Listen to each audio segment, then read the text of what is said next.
Welcome back. We're talking about the war against Islamic State in Iraq and beyond. Joining us here in Washington is Raed Jarrar. He is a frequent commentator and writer on Arab-American issues. And with us from the Brookings Institution here in Washington, D.C. is Michael O'Hanlon. He is the co-director of the Center for 21st Century Security and Intelligence and senior fellow for foreign policy at Brookings. Michael, your long title aside, we shall start with you. You've been commenting on the Iraq war for a long time. This is very much a symptom of what's been happening, obviously. Is ISIL on the back foot? Are they being defeated, significantly weakened? Mosul next? Well, I think that on balance, we have to be a little bit hesitant to get too confident about how we're doing against ISIS. We saw the mistake twice before. We saw the mistake at the time of the surge in Iraq, when a lot of people, yeah. Right? Well, the surge. By that I mean more like 2007, 2008. 2004, of course, as you're alluding to, was the time when Al-Qaeda in Mesopotamia really rose up, and Zarqawi became its leader, and they really figured out how to do some of these mass bombings in Iraq, and then also they helped sort of intensify and accelerate the Sunni Shia fighting, because they would essentially go in and attack one group and get the other group blamed for that attack, and that created a retaliatory spiral, which led to a lot of the civil warfare that occurred later on. In other words, they had a strategy, and they deliberately intensified the conflict and got the Sunni Shia thing going. Then the surge in 2007, 2008 made things much better, but it turned out only temporarily. And so the last thing I want to do now is predict that we are headed in a fundamentally and irreversibly positive direction. Certainly ISIS has lost a lot of territory in Iraq and Syria, but they've gained territory in Libya. Now, that's under some threat and contestation right now, which is good, but they still have more than they did a year or two ago. They are influential in the Sinai, and they've brought down perhaps 2 Russian airplanes, or 2 airplanes of different vintages in just the last couple of years. They're affiliated now with Boko Haram in Nigeria, and they've got tentacles in other places as far away as Southeast Asia. So I'm not going to declare this to be headed for victory just yet. Michael, thanks. Raed, can you pick up on a point here? A much-needed victory for the Iraqi military in Fallujah. It's been painted out as a victory with US backing as well. Is that the real picture here? I don't think so. On the one hand, I don't think there is a military solution to defeating ISIS or other sectarian militias in Iraq. Why? Because it's a political and social and cultural issue at this stage. Iraq is divided, Iraqis are divided based on sectarian and ethnic lines because of the way that the political system is set up.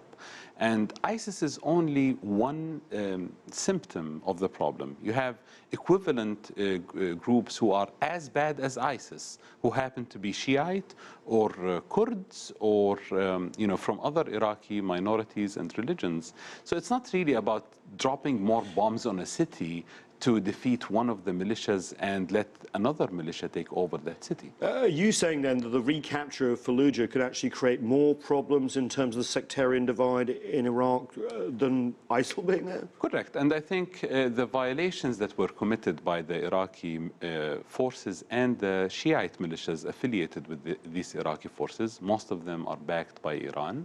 These violations are creating a new dynamic where Iraqis who are Sunnis in Fallujah or other places, they see these attacks as attacks on them, on their towns. So if there was really another military plot to attack Mosul, the people of Mosul will be fighting back, not because they're supporting ISIS, but because they don't want to have the same fate as the people of Fallujah. We saw how thousands of people in Fallujah have been displaced, killed and injured by the attacks by the Iraqi government forces. Human Rights Watch and Amnesty International have documented many war crimes and gross violations of human rights committed by these groups. So this is creating a very negative dynamic where Iraqis are opposing any quote-unquote liberation by their central government because they don't view it as a liberation. That's very interesting, Michael. Obviously, we've been here before with the sectarian divide in Iraq. The US getting much more involved in training the Iraqi forces. Is this a US success, and are they turning a blind eye to the sectarianism that we've just been talking about? Well, I mostly agree with my colleague, although I think that we're going to have, and we do need to have, a military element to the solution. But by itself, the military tool may just make things temporarily better. I think we saw in Fallujah, we saw in Ramadi, most of the citizens there were overjoyed to have themselves liberated from ISIS. But it is true that a couple of years ago, they were accommodating to ISIS because they were so angry at Maliki. And so even if we have a temporary success in liberating these towns now, it's not going to be durable without that political solution. So that's where I am in fundamental agreement with my colleague. In terms of Sorry, I just want to take this on then. So the big battle to come, Mosul, there needs to be a political solution Iraq-wide, correct?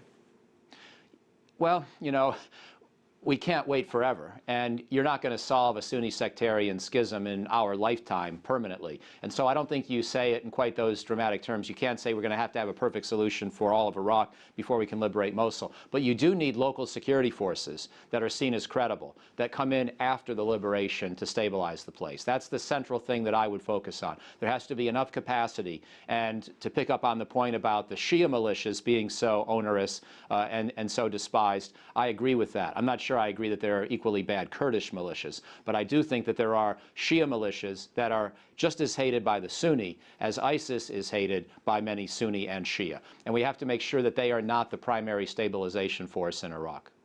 Raul, is ISIL being taken on militarily first, the answer, or is it trying to create the conditions across the region, because of Syria too, for ISIL not to exist in the first place? It's definitely not the answer. And it's not a theory that I'm bringing to the table. We're living the reality of this. The US and the Iraqi government and many other governments have been trying to defeat ISIS by dropping more bombs. But they are being reversed on the battlefield since... Correct, they are, and ISIS is gaining more legitimacy as one of the main forces in Iraq because of these attacks.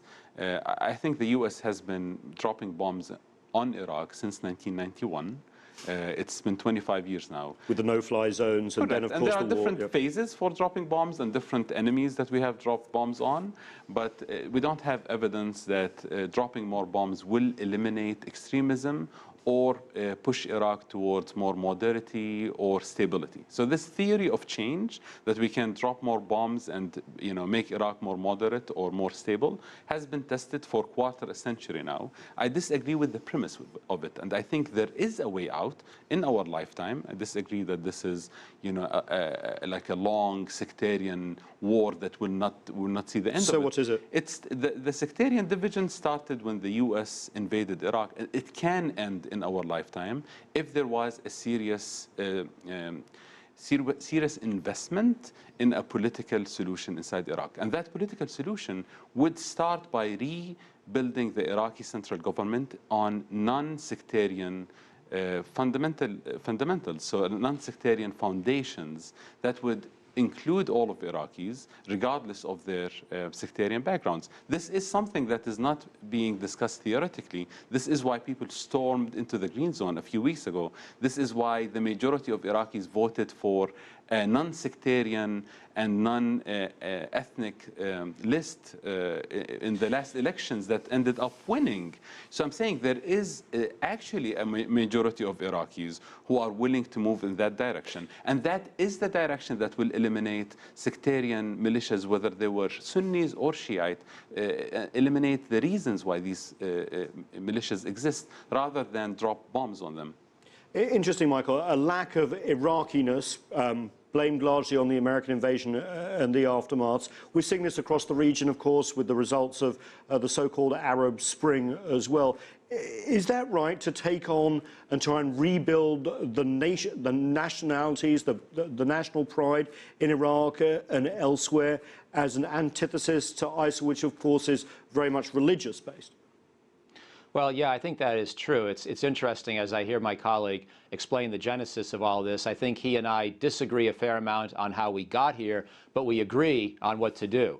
And at least in terms of the political part, I think you actually have to do both. I think we have to drop some bombs on ISIS. I don't think ISIS is a popular political movement in Iraq today, and I think it must be defeated. It was 30 miles outside of Baghdad in 2014. This is not a force that can be just wished away or where we can wait for the solution to be purely political. So I disagree on that point. But in terms of trying to create a much more inclusive Iraqi government, I totally agree. And I think one of the ways the United States needs to generate the leverage to have some of that ability to use its persuasive powers to push Iraq in that direction is twofold. One, a long-term commitment to Iraq. I think we have to get out of the notion that we're just there for a couple of years, and I think we need to be prepared to have a military and economic alliance for a long time. And secondly, I would like to see the outside world, including the United States, offer a fair amount of financial assistance to Iraq right now, which after all has suffered many decades of war and deprivation, and now the collapse of global oil prices.